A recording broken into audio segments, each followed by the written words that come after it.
Hello friends, नमस्कार। स्वागत है हमारे इस यूट्यूब चैनल पे। आज मैं आपको एक बेहतरीन कहानी सुनाता हूँ जो कि मेरे द्वारा लिखित है। मैं धर्मपाल प्रजापति ऐसी कहानियाँ लिखता रहता हूँ और इस कहानी को मैंने अपने प्रिय मित्र आर्यन कौशल को शेयर किया था। तो मैं सोच रहा हूँ कि आपको ये कहानी सुनाई देता हूँ और आप इस कहानी का सुन के आपको अच्छा लगेगा। इस कहानी का जो टाइटल है वो है लॉकडाउन पर लॉकडाउन। मतलब पहले लॉकडाउन था, फिर से लॉकडाउन एक बच्चे की ज़िंदगी में हुआ। कैसे हुआ, क्यों हुआ, कब तक रहा वो, आइए इन चीज़ों के बारे में जानते हैं। ये एक सच्ची घटना है, बस इसमें नाम परिवर्तित किया गया है, शहर का नाम परिवर्तित किया गया है और कुछ एक्स्ट्रा करने का प्रयास किया गया है। अगर कहानी आपको अच्छी लगे तो चैनल को सब्सक्राइब करें, लाइक करें और कमेंट बॉक्स में अपने सुझाव दें। लॉकडाउन पर लॉकडाउन यह एक सच्ची घटना है। दीपू नाम का एक युवक बलिया नामक शहर में अपने माता पिता बहन के साथ मज़े से रह रहा था। वह प्रतिदिन स्कूल जाता और मस्ती करता, खूब सारी मस्ती करता। उसके जीवन में सब कुछ अच्छा चल रहा था। फिर वह 20 मार्च की रात, जिसमें प्रधानमंत्री ने जनता कर्फ्यू की घोषणा कर दी। ये अपना प्रधानमंत्री भी जब शाम को भाषण देता है तो कोई ना कोई मुसीबत लाता ही है। इस शाम यानी 20 मार्च को घोषणा की कि कल एक दिन का जनता कर्फ्यू लगा दिया जाएगा। सब इस शब्द से अनजान थे। जैसा सरकार ने आदेश दिया, वो लोग सोच रहे थे केवल ये छुट्टी है तो खूब मौज मस्ती की और अपने घरों में रहे। लेकिन इसके बाद तो जनता कर्फ्यू का रूप लॉकडाउन ने ले लिया और इंसान के ऊपर दुख का पहाड़ टूट पड़ा। लोगों का जीवन अस्त व्यस्त हो गया। यहाँ से वहाँ, मतलब जो एक स्थान पे शहर में रह रहे थे वो गांव की तरफ लौटने लगे। आपने उस स्थिति को बहुत अच्छे तरीके से देखा होगा और झेला भी होगा। लोगों का जीवन अस्त व्यस्त हो गया। इस सब के बीच सरकार पूरी तरह राजाओं जैसा बर्ताव करने लगी। सभी संस्थान बंद हो गए। पुलिस वाले लोगों को बेवजह मारने लगी।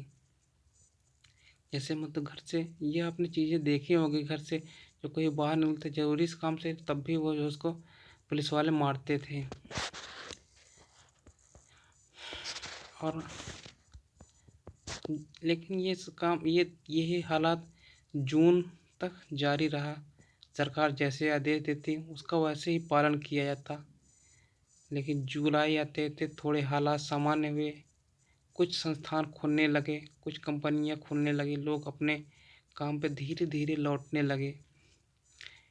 अब आते हैं दीपू की ज़िंदगी। जो मैं कहानी सुना रहा हूँ उसका जो मेन पात्र है वो है दीपू।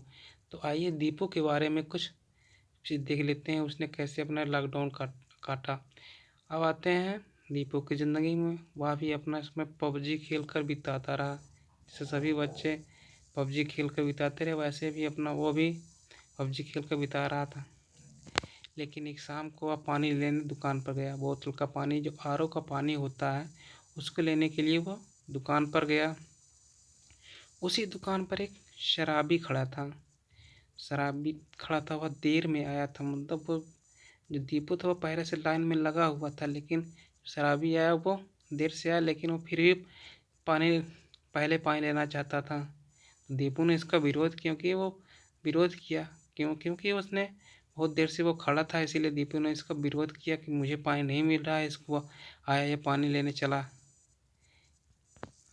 तो इसके जवाब में शराबी ने उसको एक थप्पड़ जड़ दिया। इसके बाद उसकी माँ और वह अपने पिता इस जो घटना हुई इसको अपने पिता और माता को बताया। पिताजी अभी कुछ ही देर पहले अपनी टैक्सी चलाकर वापस आए थे। वह तुरंत घटना स्थल पर गए तो वहाँ शराबी नहीं था। लोग वहाँ पर भीड़ जमा हो गई थी। इसके बात को बहुत से लोगों ने जान लिया था। सब इसी बात पर बात कर रहे थे। उसके पिता ने थाने फ़ोन किया तो वहाँ से कहा गया कि 14-15 मिनट लगेगा। इस बीच जब बात कर ही रहे थे तो इसी बीच वह शराबी फिर से आ गया और लोगों को पत्थर से मारने लगा। सब लोग उसके बाद सब लोग मारने लगे तो कुछ नहीं, पत्थर उठा के मारने लगे उस शराबी को। फिर से लोग जब वो पत्थर मारने लगा तो लोग शराबी को ही मारने लगे इससे। और उसके जो पिताजी ने थे उनको बहुत गुस्सा है, क्योंकि उनको एक पत्थर लग गया तो उन्होंने फट्टे उठाकर उसकी पिटाई की, जिससे उसका सर फट गया। उसके बाद पुलिस आई और दीपू और उसके चचेरे भाई और दीपू और उसके पापा को थाने ले गए, लेकिन दीपू को नाबालिग जानकर उसको छोड़ दिया। उसके पिता और उसके चचेरे भाई को रात भर थाने में बंद किया गया। और उसके बाद सुबह इस जब रिश्तेदारों को पता चला, उन्हें समझौते के लिए दूसरी पार्टी जो थी उसको मनाने के लिए गए, लेकिन वो मान नहीं रहे थे। लेकिन बाद शाम होते होते बहुत ऊंची पकड़ लगाई गई तो वो समझौते के लिए मान गया। लेकिन मान गया। पुलिस ने दीपू को नाबालिग जानकर छोड़ दिया और उसके पिता और चचेरे भाई को शाम को समझौता करके छोड़, मतलब अगली जो शाम थी उसको समझौता करके छोड़ दिया गया।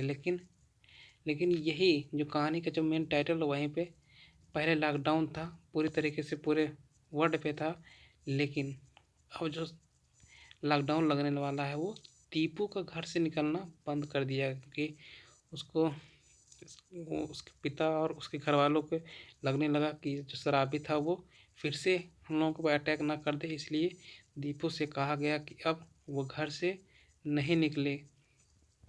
और इस तरह से दीपू की ज़िंदगी में दोबारा लॉकडाउन लग गया। Thanks for watching, thanks for listening.